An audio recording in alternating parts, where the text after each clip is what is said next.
The first phase of the operation targeted Russia's air defense network.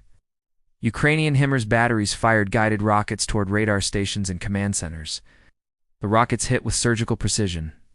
In less than 5 minutes, 5 key radar systems went offline. Without radar coverage, Russian surface-to-air missile operators were blind. That was when the second wave began. At 4:23 a.m., Storm Shadow cruise missiles were launched from concealed positions deep inside Ukrainian territory. These British-supplied weapons flew low, just above the treetops, making them nearly impossible to detect. Each carried a 450-kilogram warhead designed to pierce fortified bunkers. Within minutes, they reached their targets: 2 command posts near Mariupol and a major logistics hub in Melitopol. The strikes were devastating. One Russian soldier later described the moment in intercepted radio chatter. "Everything's gone. The map screens, the lights, the comms, it's all dead." Panic spread through Russian units as communication lines failed. Orders from division headquarters stopped coming. Field commanders, unsure what was happening, retreated to defensive positions. At 4:31 a.m., Ukrainian drones entered the battle. Hundreds of them, small, fast, and lethal, swarmed the skies. They were equipped with thermal cameras and AI navigation, allowing them to operate autonomously in formation. Their targets were Russian artillery batteries positioned near the front lines. Using data from NATO satellites and Ukrainian reconnaissance units, each drone locked on to pre-designated coordinates. Explosions erupted in perfect sequence, one after another, across a 40-mile stretch.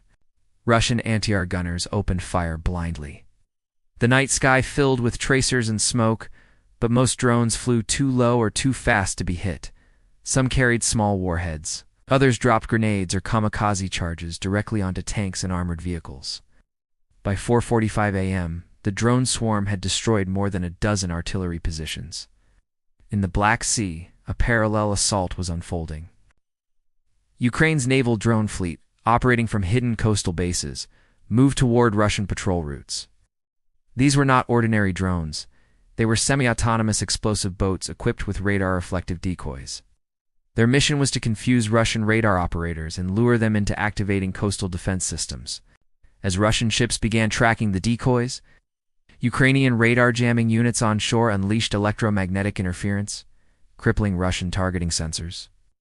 For 20 minutes, the Russian Black Sea Fleet lost radar visibility of its northern patrol zone. Meanwhile, in occupied Crimea, explosions were reported near Jankoy Air Base, a critical hub for Russian air operations. Satellite imagery later showed that several aircraft shelters had been destroyed. Analysts believed Storm Shadow missiles had been used again, exploiting the radar blackout caused by cyber and electronic warfare attacks. By 5 a.m., the scale of the Ukrainian assault became clear. More than 150 precision strikes had occurred within 40 minutes. Russian telegram channels flooded with unverified reports. Some claimed NATO had intervened directly, others insisted it was a limited Ukrainian raid. But satellite footage confirmed it was entirely Ukrainian. The operation had been executed using homegrown coordination systems combined with Western intelligence data.